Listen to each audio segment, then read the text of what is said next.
Good afternoon. Today I'm back under my 97 GMC K1500 Sierra, and I will be replacing this. It's the front drive shaft. My camera's a little too close to really see, but anyways, as you can see, I've got quite a bit of play there. That's in the middle, so I'm gonna have to. I was thinking it was just the rear drive shaft. Let's see if I can do this. Yeah, as you can. Yeah, it's a lot of movement back there.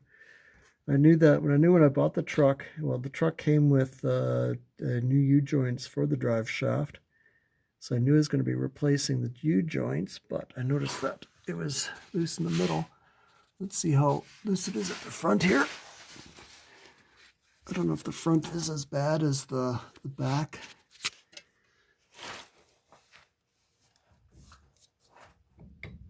Yeah, might have a little bit of play there, but yeah, I think it's mostly in the middle joint here. But anyways, I guess the first thing to do to start this will be to take off this lower skid plate right here. You can see there's 4 bolts that hold it on, and I guess there's nuts on the other side on the top here that are all covered in mud. I'm gonna have to scrape away this mud and see if I get those off, and then I can do the bolts on the front or on the back here, and then do the ones on the front and get this thing out.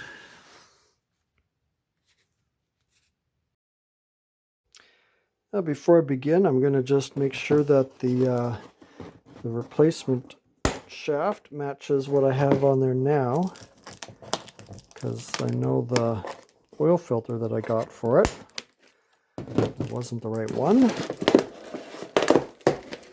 And I know with these shafts is there's a lot of different configurations, but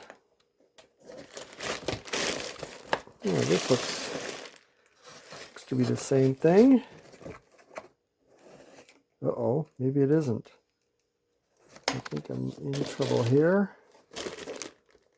Actually, no, maybe not. Never mind. No, it looks like the same part. I think they did say that this is an improved design, so that's why the center part might be different. Anyways, I'm going to go under and see if I can take off that plate. There, I've got most of the mud and dirt picked out from my skid pan, so I can get to the nuts that are on the other side of these bolts. I'm just going to have a peek and see if I managed to hit them with the WD-40 or if I've missed. So let's see. I've only owned this truck for about a month, so I don't know how it's been. I don't think it's very well maintained before me, so we're going to see. Okay, looks like got that one. I missed that. I don't know if I can reach the other ones in here. I'll take a look. Maybe it's down this way. Let's take a look up here. What do we see? I can't even tell where that other one is. I might have to spray it again.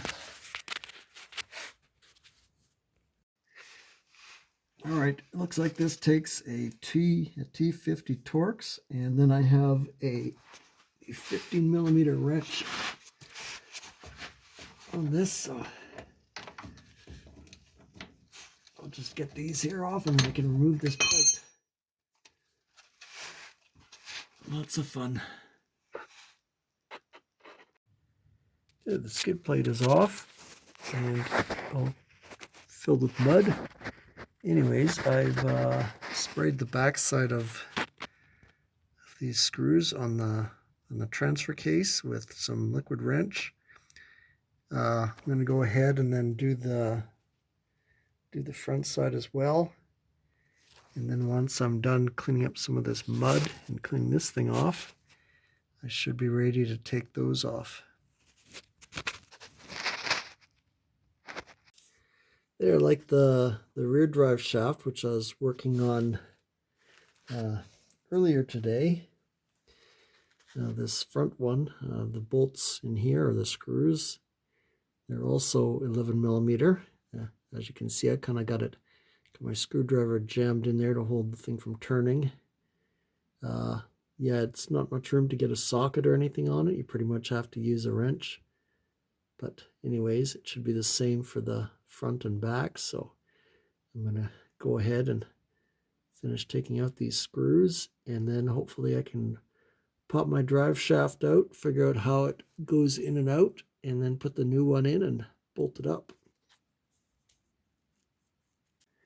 It looks like I was wrong. You can get a socket and extension on these, which is good because this last one, the wrench slipped, so it's stripped a bit. So hopefully I can get it like this. Otherwise, I'm not sure how I'll get this out. I also need to save that screw because I don't have any extras.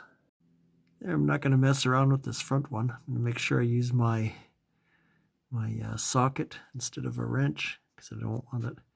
Last thing I want to do is strip one of these bolts and then have to try grinding it out or have to take the pinion out. So anyways, I'm going to do it like that. If you're wondering why my drain plug for my pan is missing and why I don't have a filter, well, the filter I got was the wrong size, and then I noticed that the pan was all gunked up with sealant, so I noticed anyways, the plug is stripped, so I gotta do some other fixing for that.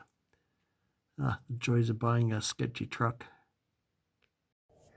There, now I just have to get in here and pop this thing out of here. Oh, getting under here is the tough part. Let's see if I can get in here with my screwdriver. Oh, there we go. Okay, that comes out pretty easy.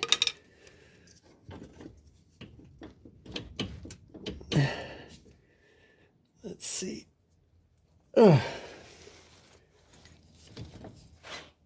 Okay, and do the back side the same way. There, it took a few whacks with the hammer, but it should come out now. There we go. There, I think it should come out this way.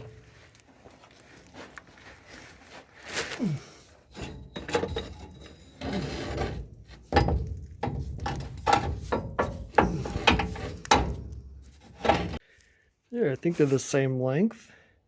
It looks like this old one, I don't think it's ever been greased. It does have a grease nipple in the back here, but it looks pretty dry. And this new one, I don't think it has anything for it. But anyways, I'm going to see if I can put this one back in the same way, and hopefully I can get it to fit. I'm a little worried because it looks just like it's slightly a bit too long, and I needed to shorten this one up as much as I could to be able to get it to slide out. Filter changes are a lot easier with the drive shaft taken out.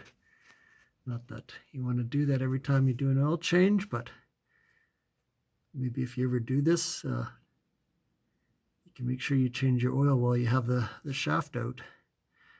All right, enough of this. It's time to get this new shaft back in. And I'll probably start from the back and see if I can get it from the front, and hopefully it's not too long so it can fit in. There, this is a bit of a pain. I can't quite get this to slide forward enough to go in here. What I think I'm going to have to do is take off my two end caps and then kind of wiggle this thing in pretty much the same way I took the old one out. I didn't want to have to take these things off because it's just going to get dirt in there and then I'll have to clean it. But anyways, I tried pushing on it or prying it forward, but it doesn't quite go forward enough to clear. Anyways, I'm going to have to take these off and just see if I can wiggle it in. I guess because when I take a look at the ends, it does line up. I mean, I do have enough space. It's not like it's too long, but I'm going to just have to do a little bit of finagling. Then the other thing would be to loosen the front axle to move it forward, and then I'd have enough clearance, but it's a bit of work to do that, so I'm going to see if this here will work for me. Okay, now I got it in. It's kind of like doing open heart surgery in a swamp. But anyways, I'm going to see if I can clean it up a little bit and then grease up my end caps and pop them back on, then bolt this thing together. Then I should be all finished. But almost there. There, that looks nice and even. It's all torqued up and greased up, so I guess once I get the rest of this stuff done, then I can take it for a drive and see if it fixes my vibration issues. There, my skid plate is on, so now all I need to do is clean up all my tools and all the other crud under here. Then I should be finished.